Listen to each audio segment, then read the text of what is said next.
welcome back to another episode of Foxfire Farmhouse, the podcast. Yeah. This is Josh Bartels signing on. Hi, Josh. And joined by my trusty co-host, Elijah Heyman.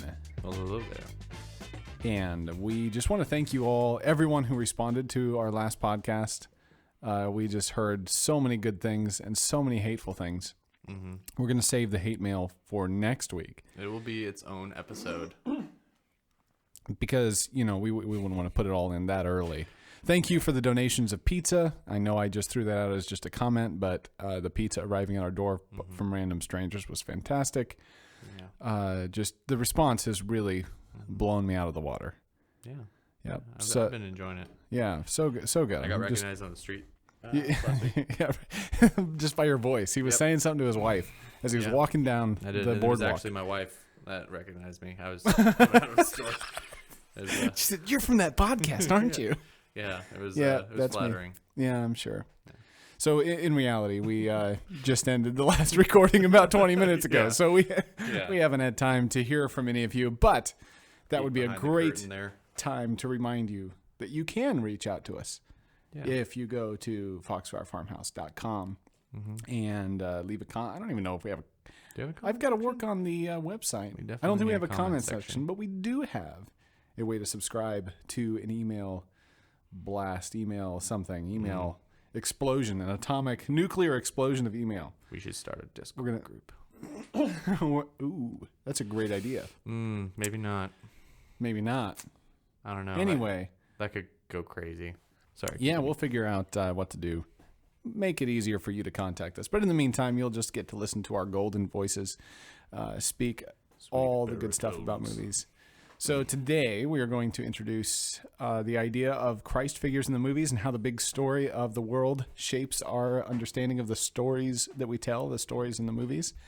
But before we get there, we're going to recommend a couple of cool things that we have experienced or enjoyed ourselves. So what's your cool thing this week? What's been cool? My cool thing is I've sunk about 30 hours into Ghost of Tsushima over probably too short of a period of time. And it's been really good. Did I say Ghost of Tsushima? I think I did. I did. You did. It is amazing. For those of you who don't know, it is a PS4 exclusive game. So sorry, PC gamers.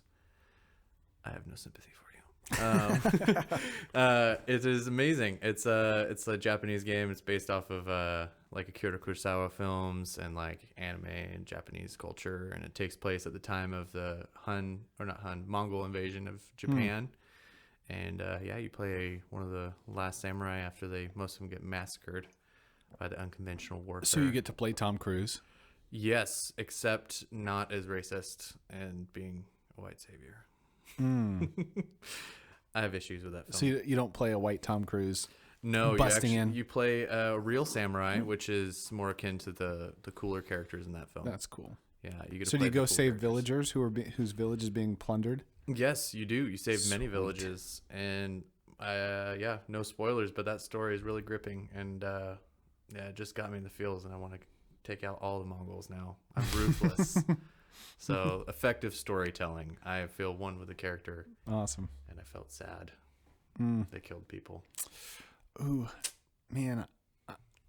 I've got two cool things. This is a cool thing from a long time ago. I'm not going to do two. I'm going to throw it out there. You're speaking of video games that give you the feels. Yep. Have you ever played Brothers? Brothers. That sounds familiar. No. I'll come back to that in some future episode because it's really good. But that's not my cool thing. My cool thing today is actually related to our story topic or our podcast topic. And that is a book by K.M. Weiland called Creating Character Arcs. And the subtitle is The Masterful Author's Guide to Uniting Story Structure, Plot, and Character Development. Who is that author again? K.M. Weiland. Is that a man or a woman? It is a woman. Okay. We'll call her Kim because she left off the I. Kim. We'll just imagine that she left off the I of her name. Yes. This was a off-screen conversation. Yes. We just did not want to call Kim or KM a man if she was not a man, or a woman if she was not a woman. Yeah. Either way. Nonetheless, we have confirmed that she is actually a woman. But what is really was really helpful to me about this book is that it gives more objective criteria for what it looks like to develop a character. She walks through 3 character change arcs. There's the positive change arc that the character starts off with a problem and gets better by the end. There's the flat arc that means that they just stay the same the whole time. Yeah. And then the negative arc in which they corrupt and get bad. My favorite arc, unfortunately. In terms of his storytelling of which is what has happened in his Ghost of Tsushima. How do you say it? Tsushima. Yeah. Because now he has become a ruthless Mongol killer. I have. Yeah, you take that turn from like, you're like, oh, like literally, they got me. Because it's like, you start out as a samurai and you're like, way of the samurai, and I fight with honor. And then like every time you try to do like a ninja thing where you like assassinate, like you get like a ghost like reflection of your grandpa or your uncle going, that's not the way of the samurai. And you're like, oh no. And then, so like I was literally playing up like a samurai, and then something happened. And then I'm like, I'm done being a samurai. At the same time as my character. He's been corrupted. Yeah. I'm like, I am a ninja, a force to be reckoned with, and I will do whatever it takes. These Mongols will leave. They will leave, and I will terrify them. I will be their ghosts as they leave. Yeah. Yeah. Anyway. Yeah, that's good. Because that's a good example of the kind of corrupting arc that she talks about. But what she says is that what happens is, with a character, that it's all about truth or lie. It's all about the truth or a falsehood. That there is so in the positive change arc, the story starts with some lie that the character believes. One of her examples that she keeps coming back to here is Cars, the Pixar movie, where Lightning McQueen starts off thinking, life is all about me. I've got this in the bag. I don't need anyone else. I'm a solo race machine. And then that lie gets challenged throughout the story until at the very end we see him at another race in another time, and he's faced with, and he's changed through this to see the lie for what it is, to accept the truth that he needs other people, and he lives out that truth in this race that would have been the very expression of his narcissism in the beginning, which actually was in a race in the beginning. That's awesome. So that's how the positive change arc works. The negative one, though, works just like you're saying, where there's a truth that you hold on to in the beginning. I am going to live the way of the samurai and, fight with honor. And then something happens that corrupts the person. And they keep trying to throughout the story, appeal to the honor a little bit. And then finally there's some point where they commit to it hardcore. This is the Anakin Skywalker character arc that leads to Darth Vader in the prequels. Foreshadowing. Yeah, exactly. Might have to talk about that. So that's this kind of negative arc. And then there's the flat arc, which is more, I should have pulled up a good example of this. I think maybe she uses Gladiator, where you've got someone who is going to live with honor, and then things happen that continually challenge them as to whether or not their view of the world is right. And it seems like their view, even though they keep doing the right thing, life sucks and is terrible and keeps challenging whether or not what they believe is true is actually the right way to live. It's like Faramir and Boromir. Interesting. Faramir is the flat. That's true. He's the faithful son. And he's faced with opportunities to take the ring. He's faced with opportunities to compromise, but he continues to be faithful all the way to the end. Yeah. Which story is more of a double rainbow, I would say, in terms of an arc. Like, you can see with like Boromir, it's like, and he goes down, but then he bounces back up at the very end. And there's that hope at the very end. Because it's always depressing. Like, you see like the Joker, and that's just like, that's downward, and that's why you leave that movie kind of going, yeah, that's interesting. That the Dark Knight is actually like, you've got, well, actually, the Dark Knight is interesting because it's not a change arc for either of them. They're both flat arcs, competing with each other to see who is going to outlast the other one. That's really fascinating. Yeah. Now, it'd be really interesting though to take that in the context of the entire trilogy, because I think the flat arc exists in the middle, rightly so. Yeah. And there's a certain positive change arc that happens in the beginning where he's tempted to the dark ways or whatever, and then he comes around to, I'm going to live, by some higher ideal, even though there's kind of some tension about what. We've got some critters in the basement. Oh boy. Sounds like a raccoon. That's in here. Pause. Pause.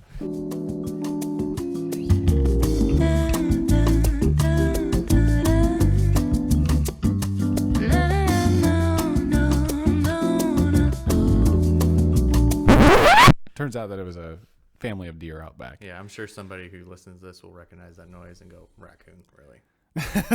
What kind of nincompoops are these What kind people? of city boys are these? Yeah, people who haven't podcasts, they have never even stepped outside a day in their life. For the record, yes, I'm a suburb boy. In my background. Yeah, he doesn't exactly have deer wandering through. No, Yeah. I mean I grew up around deer. They're all over where I used to live, which I've lived here for most of my life. So Nice. yeah, I don't know. Okay, well, Anyway, there's that random aside. Yeah. But yeah, so anyway, character arcs, Creating Character Arcs by K.M. Weiland. Go check it out. Good book. Oh yeah. So today's topic is going to be Christ figures in the movies and how the big story of the world is reflected in the little stories that we tell. And so just as I'll introduce the idea in one sense, the idea is that I think that story structure follows reality. It's not just a arbitrary invention of people that said, hey, this is how good stories work. I think it might have been discovered like that, but it was discovered, it reflects something real about the way that the world works. The way the world works in time, the way that we act in time. So for one thing, we exist in time. Yeah. So we have a now and a later. We have a beginning and a middle and an end to all of our stories. There's a beginning and a middle and an end to even the fractal stories that we tell. For instance, we sat down here to record a podcast, and then we heard a noise, and that interrupted the podcast, and we had to go solve the problem of what was this noise in order to continue the podcast. And now we've come back, and things have established the new normal again. We're back to just having the chat about the podcast. So there was a beginning, and then the normal world. Something threw us off into this exploratory world. Yeah. I got out the flashlight. We started looking around, trying to figure out what had made the noise, and found the deer. The thread is over. There's no thread, actually. And so we just come back, sit down, and we've started the podcast again. That existed in time. In a horror movie, that would be a cheap trick. That would be a very cheap trick. It'd be like that jump scare where it's like, oh, it's just an animal. Yeah, and then we'd sit back down. It's the bird coming out of the cabinet. Exactly. We sit back down, though, and then there's something that comes up behind us, that's genuinely terrifying, and we've been set on edge. Now you can't trust anything. Now I've got to turn around and check behind my back before we keep recording. Maybe there is a raccoon in this room, and it was just a... right. Maybe you let something in. The deer and the raccoon are together. Yeah. Yeah, the raccoon snuck in when we opened the door and looked at the film. We got out, and then, this is the makings of a good movie now. Yeah. We've got a short film to make. We're going to go make that. I always wondered, how would you make a good Christian horror film? I feel like Christians can make... some pretty my wife really loves Frank Peretti and Ted Decker. So Christians can make some very scary stuff because they can make it real scary, legitimate. So I'm reading a book right now called Monsters from the Id, and it's about the story of horror in literature and film, and it starts with Mary Shelley and Frankenstein in the French Revolution, and the author's thesis is that all horror films and horror books, the entire horror genre comes out of what is really the result of our guilt for sexual liberation. And so I'm interested. I'm still in the middle of the Mary Shelley section, so I haven't got through the entire book and don't know what I'm going to think of the entire thesis. Yeah. But it's just a really fascinating approach to the book. And so when I finish that, I might come around and that might be one of the things that's cool that we talk about later. You don't know if it's cool yet. I don't know if it's cool yet. Yeah. It's really interesting, cool. But we'll see how cool it is. It's certainly a heavy read. It's not the kind of thing that everyone would go read. Yeah. It's the kind of thing I would summarize for you so that you don't have to go read. Yeah. So, yep. But we'll do that then. Yeah. Sounds good. Yeah, stories exist in time. We are humans. We want to act, and we face opposition, things that get in the way, obstacles that must be overcome. And sometimes, like we talked about with the book on creating character arcs, sometimes the obstacle to overcome is something internal, something psychological or theological, where it's in relation to our own lie that we are telling ourselves about the way that the world works. It can be the kind of thing that, I take on a home improvement project and I say, here's the lie I believe, and that is that I know what I'm doing. And so I'm going to get the hammer, I'm going to get the drill. It won't take very long. It's the narrative that we give our wives. An hour. I don't need help. Ends up being 3 hours. Let's not hire anyone. The entire day. Exactly. Let's not hire anyone. Yeah. And then we go try to live out our fantasy of being the handyman, and it doesn't work. And we double down on our lie and we hold to it, and then something finally happens, like the toilet ends up in the basement, or something wild. Yeah. Where we actually realize, hey, we need help. Yeah. And we come to accept the truth about the world. And by accepting the truth, isn't that a good story? we come to find that, okay, we got the work done and we're back to a new normal and the toilet works again. And it's not in the basement and there's not a hole in the floor. So, that's that has never happened to me, by the way. Just in case you were wondering, I have not actually dropped a toilet through a basement or through a floor into the basement yet. And currently there is one toilet that could drop into our basement, but not because it's teetering on the edge of the abyss, but just because it is actually over the basement. It's impossible for me. I don't have a basement, so. Oh man. That reminds me of one of my favorite lines in Winnie the Pooh Bear, which will probably come up at some point in our discussions about movies, where Winnie the Pooh, Tigger is trying to open up a treasure chest, and so he hauls this huge anvil up above the treasure chest in Piglet's house, and he lets go of the rope. The anvil crashes onto the treasure chest, and the camera is now outside of Piglet's house, and there's a huge cloud of dust. And Piglet says, "Where'd it go?" And Tigger's like, "It's in the basement." And Piglet says, "I don't have a basement." And then Tigger says, "You do now." It's just a dumb joke, but I love it. Yeah. So good. Yeah. So anyway, once again about the Christ figure in Winnie the Pooh. There you go. Get back on topic. I honestly thought about it for a second, but it's been an interesting question. Just talking about finding Christ types in a movie. You'd think that would be very easy. Let me just move this mic right here. There you go. Perfect.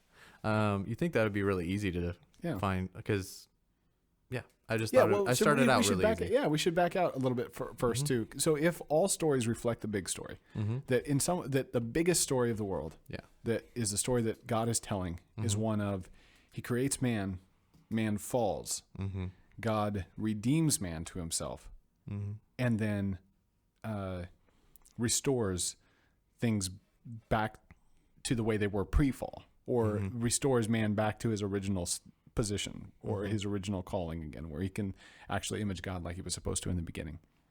That is the structure of the world, where you've got creation, normal world, fall, inciting incident, redemption that comes to the climax in Jesus, and then resolution that is Jesus putting everything right and everything being back to the normal state. If that is the story of the world, that just so happens to be the structure of a typical story, where you've got some character and he's in this normal world, the regular, everyday, boring life. Something propels him out his front door like a little hobbit out into the world. And then there's crazy conflict. Things are hard. Things are difficult.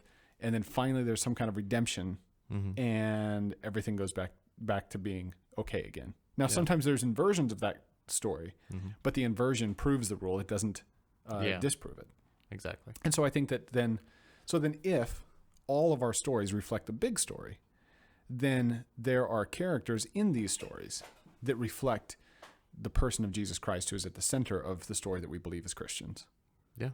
And so looking for, or you don't have to necessarily look for Christ figures in films for them to be a Christian film. You don't have to have a picture of Jesus in every film in order for it to be Christian. Yep. But that basic story structure must be there in order for it to be Christian films. So what are some when we think of Christ figures in movies, what are you thinking of? What are some of the movies that come to mind? Some of the movies that come to mind, it's really like given the background, when I'm thinking about it, or when I thought about it before this episode, obviously, I thought it would be really easy. I came up with two really quickly because they're very heavy-handed examples. But finding ones that aren't heavy-handed examples, that aren't purposeful, because there are purposeful ones, and the ones I picked are purposeful by non-Christians, that their character would be like Christ because they recognize the story of Christ as being a good story. So Man of Steel is my first one, / Superman in general.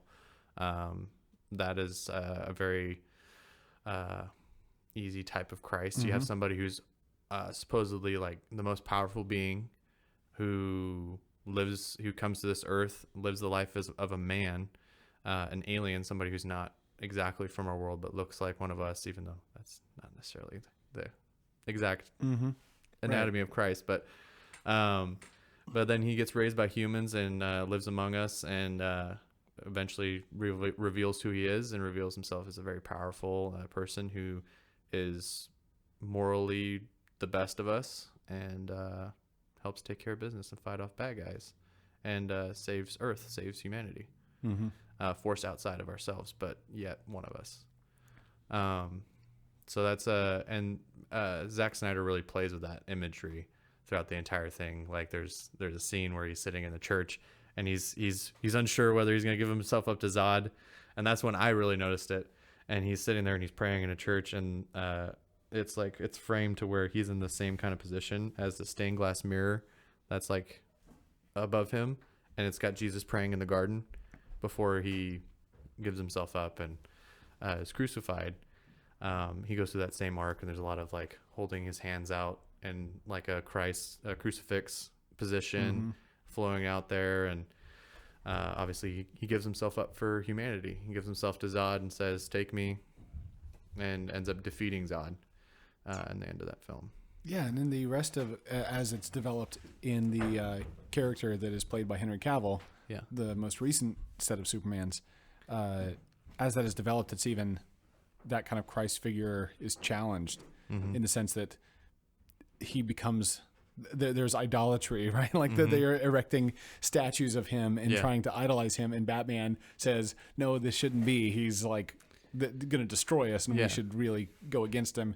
Right? Like so there's even some challenge that comes from the material type world that says, "No, he's not a god, and we just need to, stop reverencing him as that." Yeah. So there's just some interesting themes there that are similar to Christianity. It doesn't mean that so for there to be a Christ figure in a film, when people talk about that, what does that mean? That these Christ figures are actually meant to picture Jesus, or that they are just symbolize? Like what should we actually take away from that Christ figure? So from the Christ figure, what you can see is some like what movies are is just, like we talked about, is their story from a perspective of somebody. The storyteller, and the storyteller in this case, the primary storyteller in this case is Zack Snyder, and you get a picture of almost kind of what he thinks of a Christ type, and he portrays that, and he plays with that a little bit, and he sees a parallel between the two of them, and that's true. That when we see the Christ type in film, it has more to say about the filmmaker than it does about Jesus. Yeah, in the sense that it's not meant to necessarily communicate something true about Christ. As much as to see how they do or do not reflect the nature of a true Christ type is going to demonstrate something about what they think about the world. What really will save us? What won't save us? Does this story live and breathe in the world that God made, or does it not? And so, that's interesting. What are some other movies that hit that note for you? Some other movies, for one, The Matrix, or for two. The Matrix is steeped in all sorts of religions, not just Christianity, and like the Judeo-Christian faith as a whole. It's got a lot of Buddhism, a lot of Platonic thought, and Hinduism, and all that crazy stuff in it. But at the center of it, you have a character named Neo, which is, flip his name around, it's the one. And that's who he is. He's the one. He's the one who's sent to save humanity and rescue them from the Matrix, from this world that is a fake world that everyone's trapped in, that they don't realize that they're not living a true life inside that world, and they're swimming in this water that they don't know that they're. So is the red pill communion? Oh my gosh! And stopping the bullets is like the shield of faith. Okay, well, we don't go that deep into it. Like that. What I was listening to somebody talk about this, and just in terms of like analysis in general, and like film analysis, is like you had an author or a filmmaker, or sorry, a writer, and he says the curtains are blue, and then the English teacher, the 9th grade English teacher, goes, the blue are a symbol of this, and like how he's depressed, and his all this stuff, and like Gothic architecture and whatever. And then it goes, author's actual meaning, the curtains were blue. That's like, he's just saying the curtains are blue. But what you get is you have the Wachowskis, and they actually have intent. They have intent in having a character like a Christ character, because I think that they recognize that that's a very powerful character, and they needed a Messiah character. And so what you can see out of that is you can see, you can also draw that comparison as a Christian between the two characters, between Christ and between Neo and between Superman. And you can really, it almost amplifies what is good about Christ. Right. Because you'll see those negatives, those flaws in Superman. Yeah, I think what's interesting about Neo. Christ figures in films are when people point out the ways that Christ that kind of ideal comes through. One of the things that's really interesting to me is that those pictures actually reveal those are the stories that we love the most. Yeah. When you've got a story of a character who is some kind of moral exemplar, or even someone who changes in a good way. Like they don't have, they're not all these sinlessly perfect people, but they change for the better and eventually lay down their life sacrificially for a cause that is bigger than themselves, or for someone else, or for whatever it is that they're laying down their life. And they give up their life, and in giving up their life, they find often a resurrection of some sort that they are able to come to. Or maybe there's not resurrection in the movie, but there's a resurrection in terms. Yeah, right. That's why we have to have another film. Yeah, exactly. But in this case, the Christ figure would break down if we go too far into it, because then he goes back into the Matrix, and or maybe this is Matrix Second Coming. I don't know. Yeah. Anyway. There's a reason they called it the Resurrections. But I mean, Superman was resurrected. Yeah, like right. He couldn't remain dead. Yeah. What the thing that I think that you see in it is, and why people hate these characters too. A lot of people hate Superman. They think he's a Boy Scout. They don't like him. Same thing with Captain America. They don't like these perfect, good characters. But inherently, people want that. People want somebody who's an exemplar. They want to believe that somebody can be fully good, and somebody can be fully powerful, and somebody can swoop in and save them. And I think there's something then too that we get to in that distinction between whether or not a story is mythical or whether or not it is realist. Or I haven't thought through this enough to be able to articulate it very well. But there's the idea that there is a story that takes on mythic proportions of like a Superman who he becomes a myth that is an ideal that we are trying to aspire to. But then there's the story about John the grocer, and it's just kind of a character sketch of life in John the Grocer's life, and we can all relate to it, and it's interesting. But he doesn't stand up as a mythic character, as an ideal that we all strive to.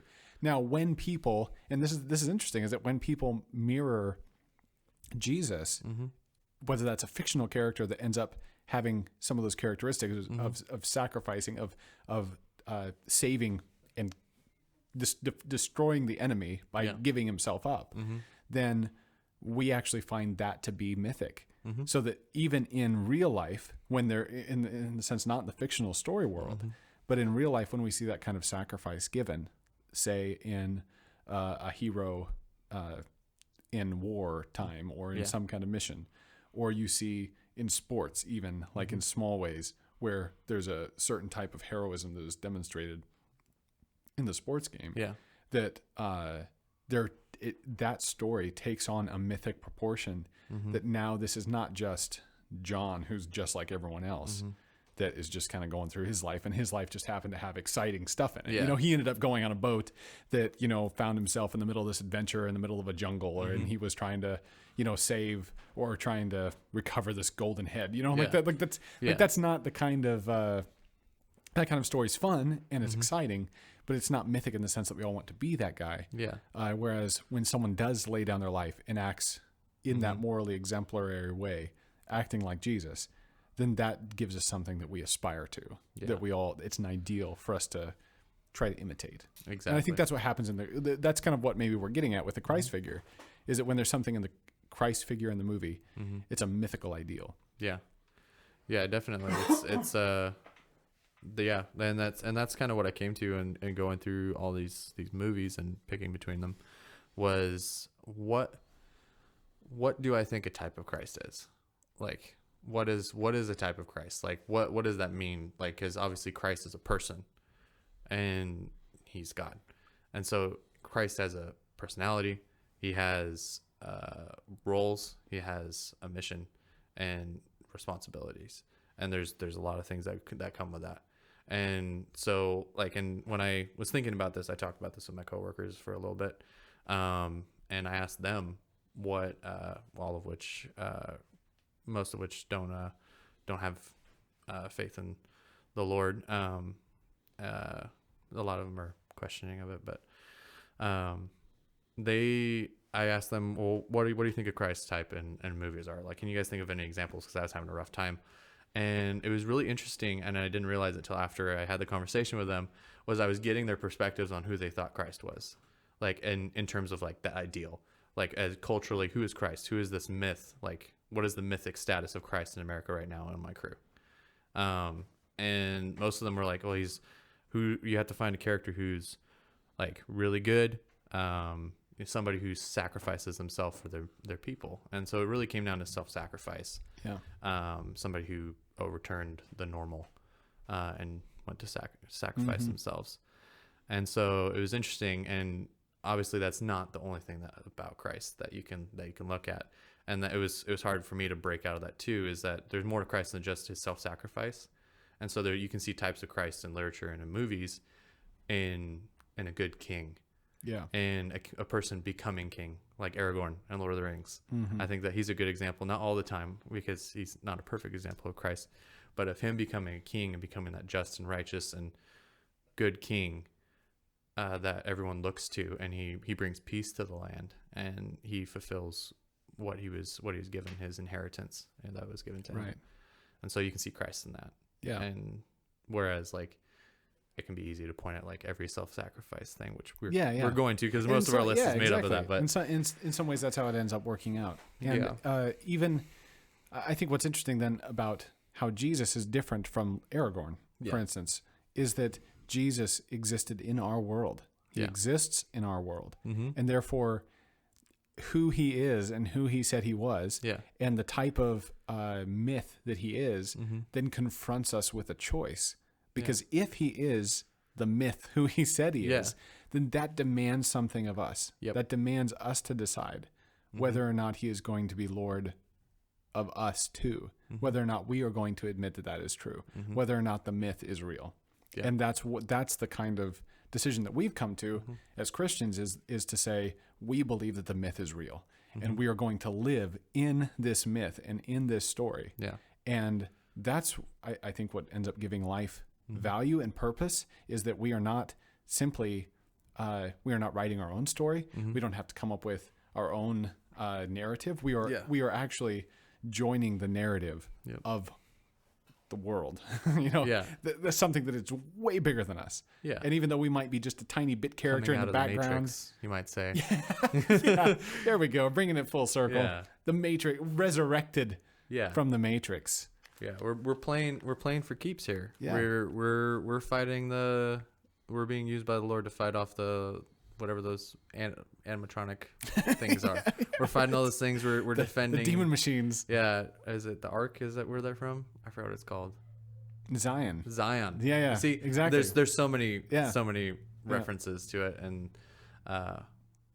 but we're outside, and we have an ability to interact and do things that affect the Matrix. In a way. The Matrix isn't the goal. Right. Exactly. We go far down that rabbit hole. All right. Well, we're busting out the dad jokes, so we should probably wrap it up. So let's shoot through a few movies real quick. Okay. Rapid fire. Other Christ figures we see in movies. Other Christ figures that we see in movies. So, like, we just talked a lot about self-sacrifice.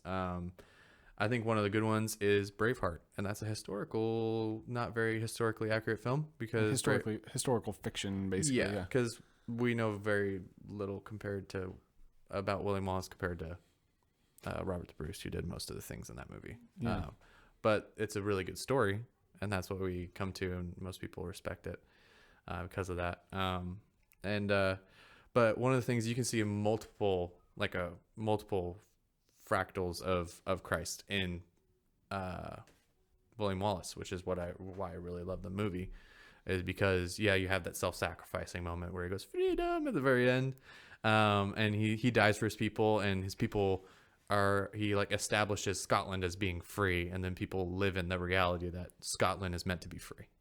And he changes how they think, and Robert the Bruce then picks it up and keeps going as like almost in the same way that like the church continued to move on after Christ, and we became the church, and you have the church fathers and all of that. But you have that aspect, but you also have the aspect of him walking among his people as this mythic person, but also an actual person. And he had friends, and he had a band of people that were loyal and loved him, and he loved them and took care of them. He's also the righteous guy who comes into the bad guys and cleans the temple in a way, and just makes things right in Scotland in his life, and kind of lives that that's way. Cool. Yeah. So what others do you got? I got that. I got Transformers. Interesting. I haven't watched it in a long time, so I don't really remember. The idea of resurrection with Optimus Prime. There you go. Second one. That's true. Okay. Yep. And also Shia LaBeouf. Did he resurrect? He did in that movie. Remember, he goes to like visit the Transformer gods or whatever, and that it was a really weird film.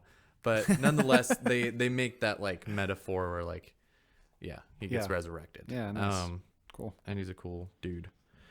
I was trying to think through Disney movies. Was where I was going. There's not a lot of Disney movies I can think of. You might be able to think of some, but I thought of Sleeping Beauty. The prince who's going to save, like it's that time old save tale. His bride. Yeah, it's the prince who's going to save his bride. Yeah, and that's obviously the Christ in the church. Right. And he loved us so much that he pursued us to the grave.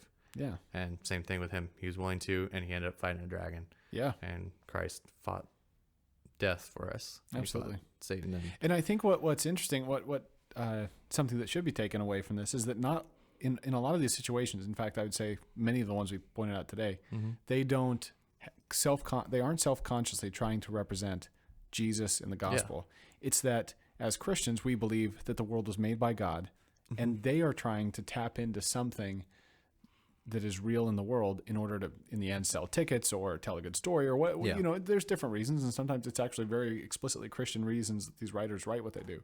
But even if they are not self-consciously telling the story, every story about marriage is a story about Jesus and his church, because every marriage is a story about Jesus and his church.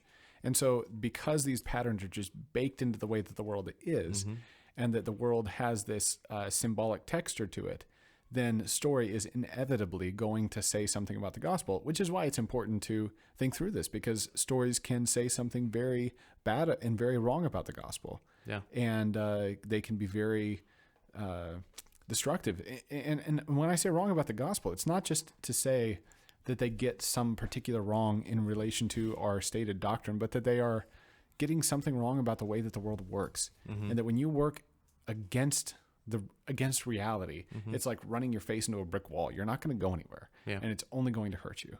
And so that's why why movies matter in this way, and why the way that the Christ figure is portrayed actually ends up being very important to the way a film works. Yeah, that's what makes a bad story, is when you go against that. You go against that grain. Yeah, and we find that, and the best stories that we have most of the time have that truth in them. Yep. Otherwise, we don't want to be lied to when we're watching a film. Yeah, we want there to be truth. Absolutely. Rapid fire, your last one. Rapid fire. I just have one left. One more. What do you got? Star Wars. Oh my goodness. Oh yeah. I brought up Star Wars just because I think that there's a couple different Christ types that you can find in that film. The obvious one that they really ham-fistedly put in there was Anakin. And the whole virgin conception of Anakin being made by the Force and his mom together, and so he didn't have a dad. So you have that in Anakin, but you also have the idea of this Messiah, or this chosen one who's going to bring balance, which isn't exactly what Christ came here to do. But you have that Messiah, like this grand arc where one person is going to change everything in this world, and all 9 movies are about the Skywalkers and how they've altered the course of an entire universe And so you have that. And I think what's interesting too is that when even those corruptions, for instance, like with Anakin, where the whole idea is bringing balance or something along those lines, just being the counterbalance to evil or whatever, that those kinds of corruptions show up in the way that we view the world, right? Like they can, if we let that view shape us, and the hero is doing something other than laying down their life and dying, then because the Christ figure gets distorted, we end up seeing ourselves as the hero, because I can be the one who is the counterbalance to evil. In one sense, pretty easily. I can just go out and start doing the things that the good guys do. Yeah. And then, I mean, eventually, thankfully, they show the tension with like Luke Skywalker in trying to be the good guy. And then he realizes I can't, right? Like he kind of comes to that conclusion that how do I actually fight the bad guys without becoming the bad guys? And that's the tension. Yeah. And that is something true in the story. Yeah. But the picture of like, you're the hero who's going to save the day and you are the Messiah, that's a false reality. And if you start playing the Christ figure, you start thinking that you are the Christ, then you've got a problem. Exactly. But if you see yourself as the Luke Skywalker who realizes that the dark side of the Force is in me, to go into odd directions with that, and you begin to see that like you can't do it, then that's a good thing from the story. So, and stories can be mixed bags, and we'll talk about mixed bags later and how stories can have good in them and bad in them all at the same time. And I would say in a flawed world, every story has good and bad in it. Yeah. So even the most nice Christian films. Yeah, especially the most nice Christian films. Those are the sneaky ones. Stick around, folks. We're gonna come back and have a good bust time. Bust that can right open. Christian movies. So hold on tight. Yeah. Anyway, well, this has been another episode of Foxfire Farmhouse, the podcast. Oh yeah. Thanks for listening. And if you're still listening, then God bless you. And go, if you really hate us that much, please send us some good hate mail. Yeah. Send it to my email, josh@bartelsproductioncompany.com. That's the only legitimate email I have right now that I can point you to.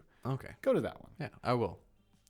Wait, what? You're gonna write me some hate mail for my podcast. so the only the only hate mail we're gonna be reading next time is from Elijah. Yep, there you go. But hopefully it's not the only hate mail, because we would love to get some hate mail from you. Yeah, exactly. If you don't like us, if you don't like the podcast, if you don't like movies, tell us about it. Yeah, we want to hear perspective. Because then we can make fun of you on the show for being so terribly wrong. Yeah. Because we know you're wrong before you even write this. You're wrong.